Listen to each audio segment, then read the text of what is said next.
il y a un procès attendu au Palais de justice de Québec. J'essaie d'éviter le qui après le ya. Je mets des ya-qui, moi aussi, maintenant. Tout le monde fait des ya-qui. Ce matin, début du procès de Vic Caro.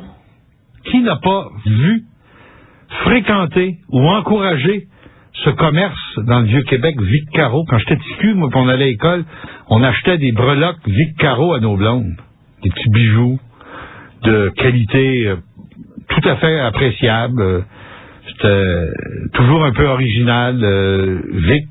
Victor Carmouche s'est installé dans le quartier latin il y a longtemps comme bijoutier. Et il a eu longtemps une petite boutique, il me semble, qui au début était dans la rue Couillard. Puis ensuite, elle a migré dans la cour de la Fabrique, puis elle est devenue, évidemment, comme tout le reste dans le Vieux-Québec, un attrait touristique, pour pas dire une trappe à touristes. Sauf qu'il semble que le Vic Caro en question a des goûts libidineux discutables selon la loi canadienne.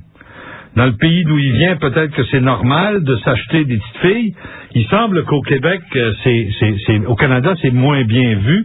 Et il arrive même qu'on fasse des procès à ceux qui pratiquent, à certains de ceux qui pratiquent ça. Il semble que Carmouche fait partie des perdants. Il y a eu une loterie à Québec il n'y a pas longtemps qu'on appelait la prostitution juvénile. Il y en a qui ont tout perdu. Eux autres, ils étaient noirs. Ils ont été envoyés en prison. Ensuite, il y en a qui ont tout gagné. Ils étaient blancs, riches et bien connectés. Ils n'ont jamais été accusés. Et entre les deux, il y avait des gens, souvent du Moyen-Orient, plus particulièrement du Liban, qui ont passé dans le tordeur et qui ont été accusés avec un certain animateur radio dont les amitiés avec les membres de la Cour supérieure sont connues, scandaleuses et publiques. Victor Carmouche a un procès. Ça fait quoi? 2 ans? Et quoi? Ça fait combien de temps que c'est... Ça fait depuis décembre de 2001 ou de 2002. Donc, ça fait 2 ans et 1 mois. Et la justice a trouvé le moyen de commencer ce matin le procès de Vic Caro. C'est scandaleux. Ça n'a pas de bon sens, mais c'est tellement typique. On peut d'ailleurs savoir d'avance que s'il est trouvé coupable, il n'ira pas en prison. C'est rien que les Noirs qui vont en prison dans la prostitution juvénile. Il va peut-être être critiqué un peu, peut-être qu'ils vont l'obliger à s'engabaner. Vic Caro est quand même un gars qui a des moyens appréciables. C'est lui qui a acheté la résidence de Jacques Parizeau sur la rue des Braves, résidence qui avait appartenu auparavant à Roger Lemelin, le flayé des Cretons Taillefer, qui faisait écrire ses romans par le frère Clément Lockwell. Et de Moïse Darabanner, un des pires criminels de l'histoire de Québec, qui a vécu dans cette maison plus ou moins hantée, qu'on avait baptisée l'Élisette, dans le temps où Robert allait faire des mondanités avec la famille Parizeau. Jean-François Labrie surveille des choses pour nous. Il le fait grâce à la collaboration de Vitro Plus, boulevard du Jardin dans l'ancien Orsainville, et il est en ligne quelque part. Jean-François, bonjour. Bonjour, André. Longue présentation pour dire, comme ça, t'es allé au Palais de justice? Oui, c'est ça, on est allé faire un petit tour ce matin. Et qu'est-ce que t'as vu? Premièrement, ça a été long à débuter. On nous a déposé des preuves. Il y a des photos qui ont été soumises parce qu'on a fait des perquisitions là, du côté des policiers dans la résidence de M. Carmouche. On a saisi des films qui étaient dans des appareils photo. On a soumis ça en cours. On a soumis également d'autres objets personnels des jeunes filles à la cour. Ce qu'on nous a dit également, on a présenté la première plaignante, la première victime dans ce dossier-là. En fait, elle s'est jamais plainte. Elle a été surprise en train d'être victime, elle aussi. Il n'y en a pas de sacrament de ces petites filles-là qui a signé une plainte. Hein? Non, c'est ça. Et ce que je peux vous dire, c'est que le juge, ce matin, a même dit la première victime à un certain moment donné. Qui est-il, le juge? Et je pense que c'est le juge Tremblay. Le juge François Tremblay? Si je me trompe pas. J'ai mal noté son nom. Ah. Ça, non, mais on peut pas mal noter le nom du juge, là. Hey, je peux pas faire ça, là. C'est ma faute. Non, mais ces gars-là, c'est des vedettes. Ils ont le droit d'être cités, surtout que Tremblay, c'est pas le premier venu. C'est un juge qui a été longtemps juge à la Cour des sessions, qui est la Cour du Québec, avant de graduer à la Cour supérieure, où il a présidé plusieurs grands procès à Québec, notamment celui de Benoît Proulx. C'est François Tremblay qui a imposé la prison à perpétuité à Benoît Proulx, 25 ans minimum, pour le meurtre de France Alain. Okay. C'est lui, ça, François Tremblay. C'est pas n'importe qui, là. C'est un gars qui a dû comment dirais-je? C'est un gars pas mal respecté au palais de justice. Hey, jeune homme, faut que tu saches son nom. Je vais vous revenir avec son nom, ça sera pas très très long. Et M. Tremblay, à un moment donné, a parlé de victime. Hein? Oui, c'est ça. OK, qu'est-ce que tu as appris? Donc, ce qu'on a appris, premièrement, dans la première entracte, on a eu droit à tout un show de la part de M. Carmouche, qui disait aux journalistes qu'il voulait pas nous parler tant que le procès serait pas fini, mais que ça y a pris à peu près 15 minutes pour nous expliquer qu'il n'était pas coupable, mais qu'il voulait pas nous parler, mais qu'il n'était pas coupable, qu'il n'y avait rien à cacher et qu'il serait pas devant nous s'il était coupable. Ah, mon Dieu, on se penserait chez le calife d'Istanbul. C'était quelque chose à voir. Il nous a fait un beau petit spectacle. Par la suite, on a entendu la première victime qui est venue nous raconter comment elle a commencé dans le milieu de la prostitution juvénile, comment elle s'est fait approcher par quelqu'un d'autre là-dedans. Elle est venue nous dire qu'elle n'a jamais eu de pimp. Elle disait qu'elle fonctionnait sur son plein degré, c'est elle qui gardait l'argent qu'elle faisait pour elle. Oui.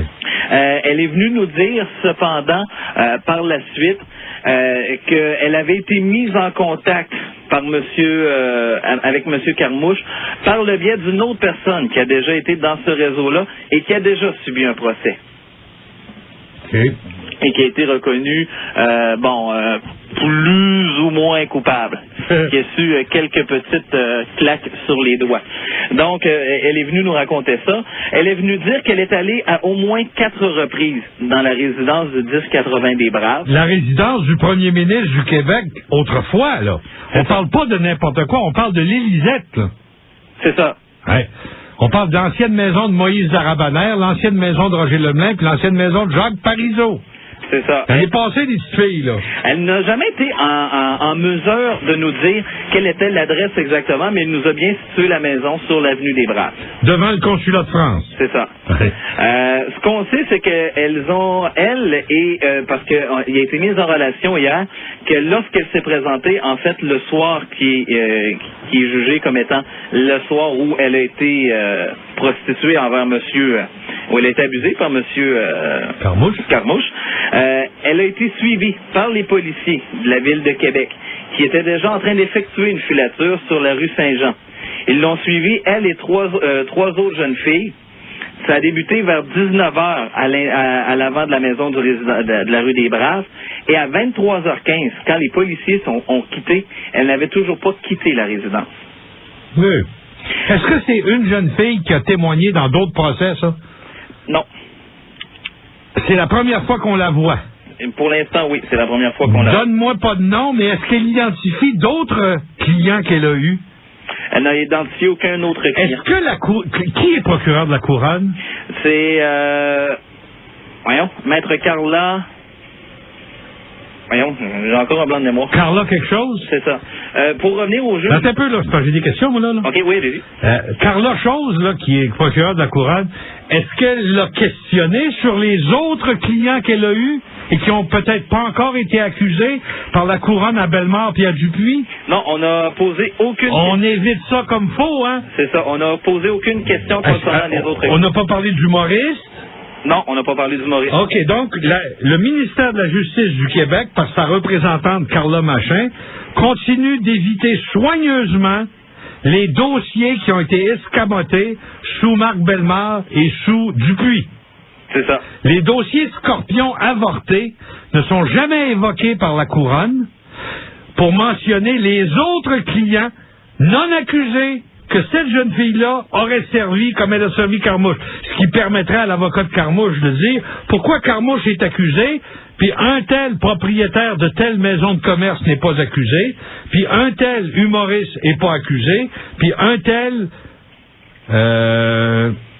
n'est pas accusé non plus. C'est ça. On a mis en relation un peu comment elle avait été amenée à faire de la prostitution, surtout quand elle avait commencé à le faire. On a su que c'était environ au mois de février de la même année, février 2002, qu'elle avait arrêté à une certaine époque et que ça a recommencé. Et s'il faut en croire les romans du ministère de la Justice du Québec, cette prostituée juvénile n'a eu qu'un seul client, M. Victor Carmouche.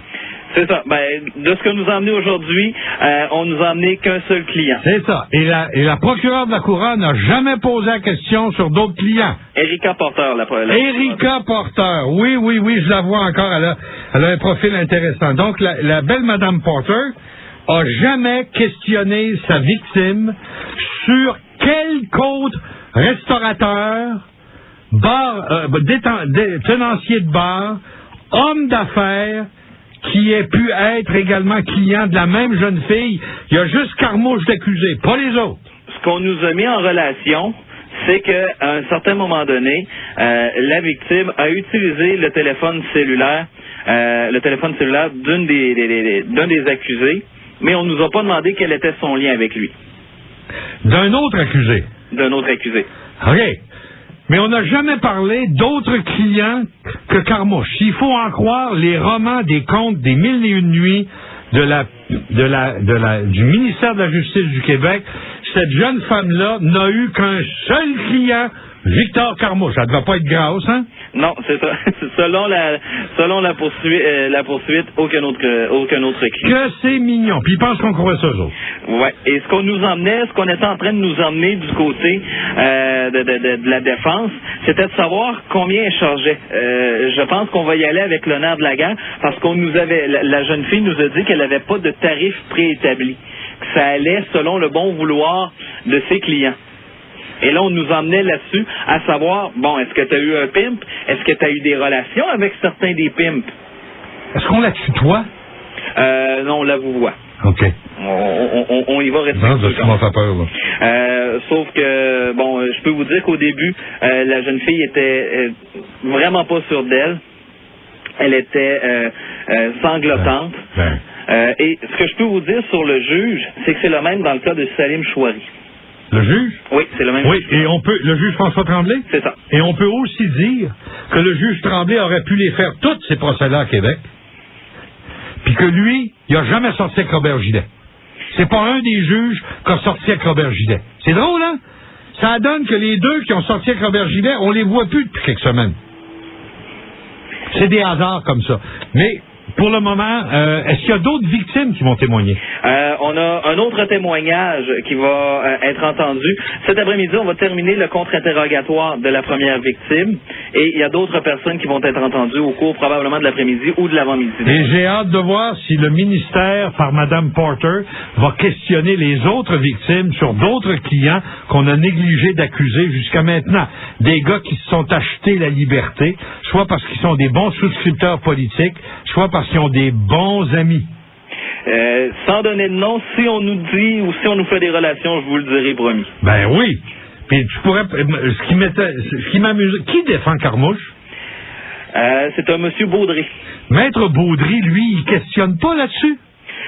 Il a commencé à poser des questions sur, bon, comment c'était quand t'as commencé la prostitution juvénile, est-ce que tu as déjà été dans un centre, quand as-tu arrêté, mais il a jamais mis en relation si elle avait eu d'autres clients et quel était... L'avocat de Carmouche a jamais demandé à la victime, est-ce que Carmouche était votre seul client? Jamais. J'espère que tout le monde comprend le sens de cette abstention, là. J'espère qu'on comprend tout qu'il y a une game ici, là. Du côté de Carmouche, ce qu'il nous a expliqué, lui, en dehors de la cour, lors d'une pause, lorsqu'il nous disait qu'il n'était pas coupable, c'est qu'il avait donné de l'argent à la jeune fille pour s'acheter des cigarettes. OK. Non, mais peu importe. Moi, ce que j'aimerais savoir, c'est pourquoi on continue au ministère de la Justice de Marc Bellemare et de Jacques Dupuis à faire croire au public que ces petites filles-là, il y avait juste un client, puis que les clients, ils ont tous été accusés. C'est de la bullshit. Il y avait des milliers de clients, et parmi ces gens-là, des gens très connus au Québec, des humoristes, des hommes de loi. Oublie pas que nous, on a déjà publié qu'un juge de la Cour supérieure a été identifié dans un line-up photographique comme un client par une victime. Un juge!